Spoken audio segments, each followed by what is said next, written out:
I'm going to tell about photoperiodism.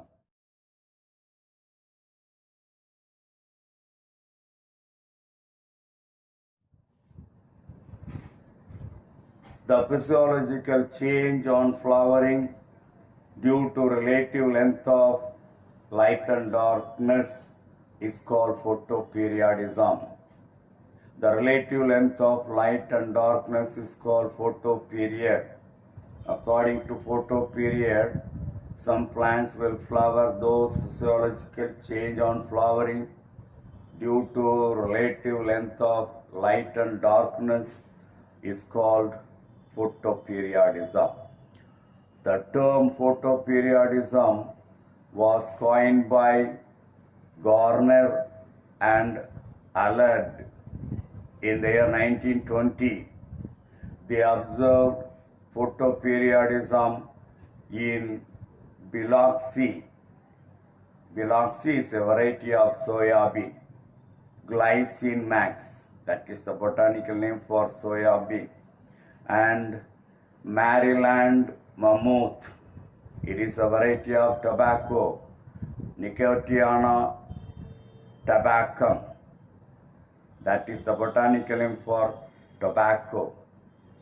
The photoperiod required to induce flowering is called critical day length. The critical day length will differ from one plant to another. For example, Maryland mammoth tobacco variety requires 12 hours of light, and Cockleburr Xanthium pennsylvanicum requires 15.05 hours of light for flowering. So that is according to the photoperiods. Classification of plants based on the photoperiodism. There are three types of plants classified based on the photoperiodism. Number one, long day plants. Number two, short day plants. Number three, day neutral plants. First one, long day plants. The plants that require long critical day length for flowering are called long day plants or short night plants. Both are same. Long day plants or short night plants. For example, we plant barley and oats. They are long day plants or short night plants. The second one is short day plants. The plants that require a short critical day length for flowering, they are called short day plants or long night plants. For example, tobacco plant, Cockleburr, that is Xanthium pennsylvanicum, soya bean, rice, and chrysanthemum. They are considered as the short day plants or long night plants. The third one is day neutral plants. There are a number of plants which can flower in all possible photoperiods.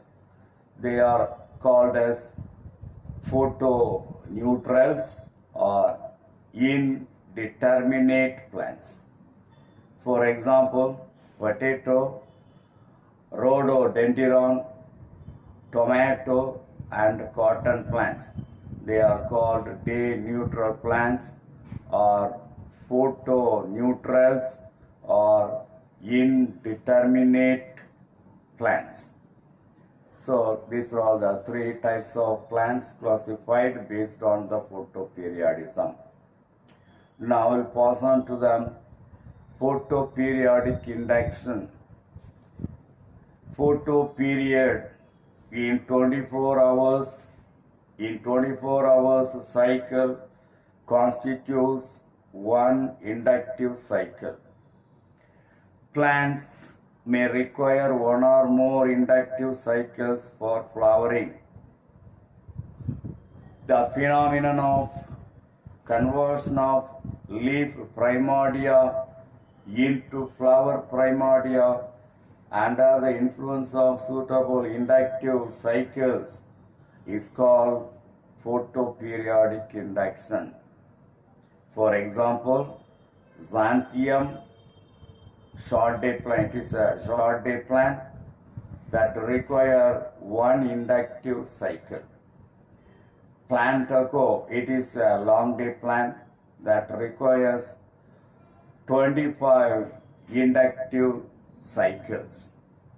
Now, we'll pass on to the site of photoinductive perception. Site of photoinductive perception. Photoperiodic stimulus is perceived by the leaves. Floral hormone is synthesized in the leaves and translocated to the apical part, that is apical tip, to promote flowering. Apical tip means tip of the shoot. This can be explained by a simple experiment on cockleburr, that is Xanthium pennsylvanicum. It is a short day plant. The cockleburr Xanthium pennsylvanicum is a short day plant. Usually, Xanthium will flower under short day conditions. If the plant is defoliated, when you remove all the leaves and kept under a short day condition, it will not flower. Flowering will occur even when all the leaves are removed except one leaf. Even one leaf is enough for flowering. If a cockleburr plant is defoliated and kept under long day condition, it will not flower. If one of its leaves is exposed to short day condition and rest are in long day condition, then flowering will occur. That is the photoinductive perception. Come to the importance of photoperiodism. The knowledge of photoperiodism play an important role in hybridization experiment. For all the hybridization experiment, this photoperiodism is required. Photoperiodism is an excellent example of physiological preconditioning, that is using an external factor to induce physiological changes in the plant. So these two are considered as a very important role of photoperiodism. That's all today's topic. Thank you. Dear students, today's topic is phytochrome. Phytochrome is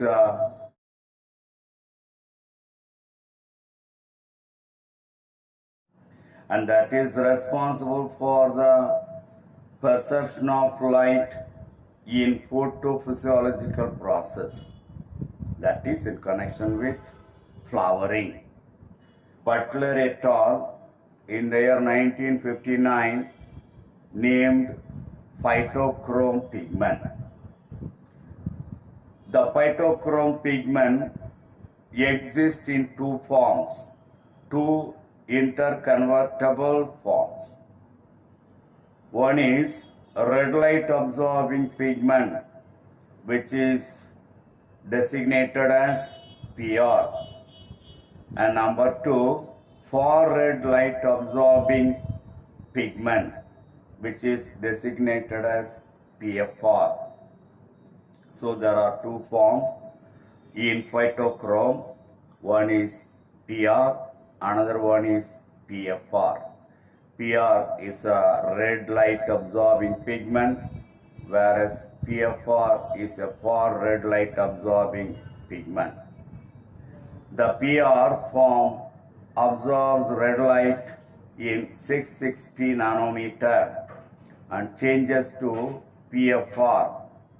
The PFR form absorbs far-red light in 730 nanometer and changes to PR. So that is given like this. PR 660 nanometer converted into PFR. PFR in 730 nanometer is converted into PR. Both forms are essential for flowering. The PR form is biologically inactive and it is stable, whereas PFR form is biologically active and it is very unstable.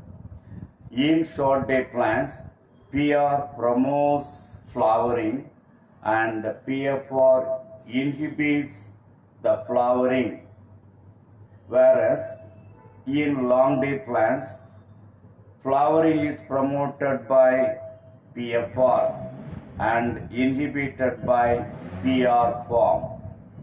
PFR is always associated with hydrophobic area of the membrane systems, while PR is found in diffused state in the cytoplasm.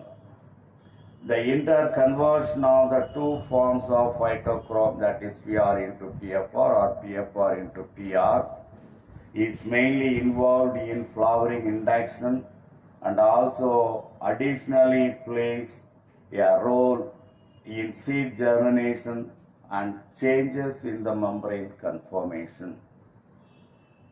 So that is the phytochrome. Come to vernalization. Vernalization, in Greek word vernal, means spring-like. Plants require a low temperature exposure in their early stages for flowering.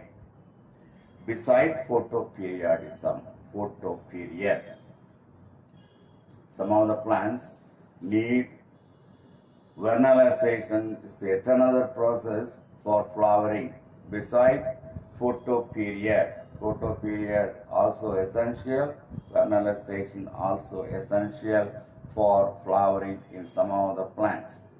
Many species of biennials and perennials are induced to flower by low temperature exposure of 0 degree C to 5 degree C. This process is called vernalization. So low temperature treatment is called vernalization. Chilling treatment is called vernalization. Low temperature or chilling treatment to plants is called vernalization. The term vernalization was first used by T.D. Lysenko in the year 1938. In 1938, T.D. Lysenko first used the term vernalization. Right, come to the mechanism of vernalization. There are two theories to explain the mechanism of vernalization. That is, number one, the hypothesis of phasic development. Number two, hypothesis of hormonal involvement.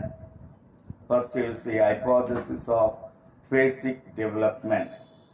According to Lysenko, development of an annual seed plant consists of two phases.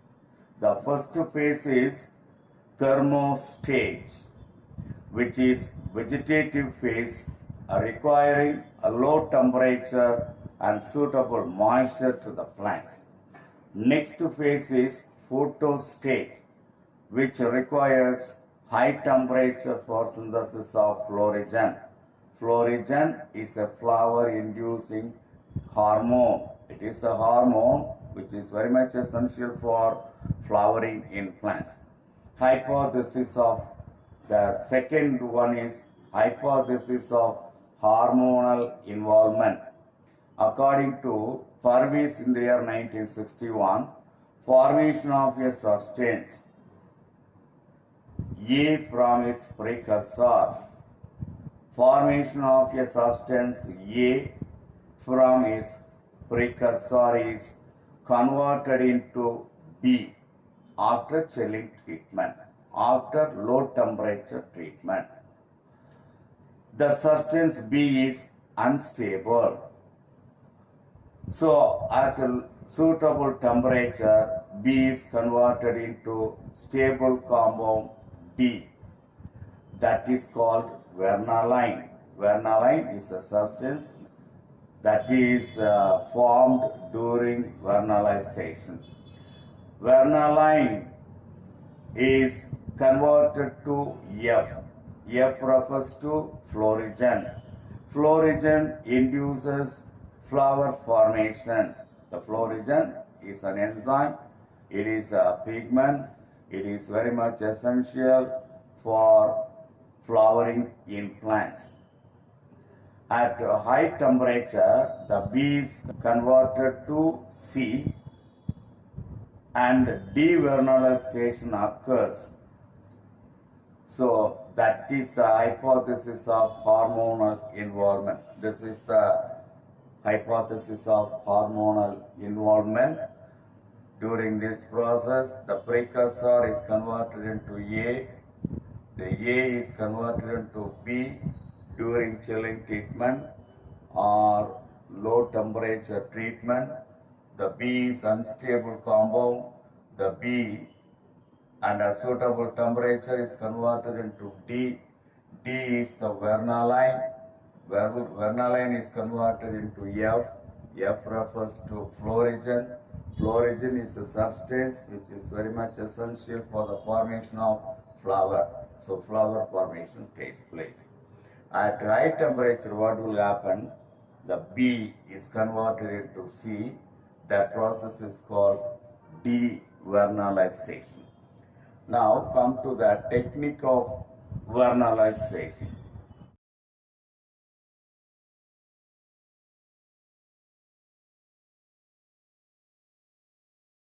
During vernalization, in order to follow the technique of vernalization, this is the first method. The seeds are first soaked in water and allowed to germinate at 10 degrees C to 12 degrees C.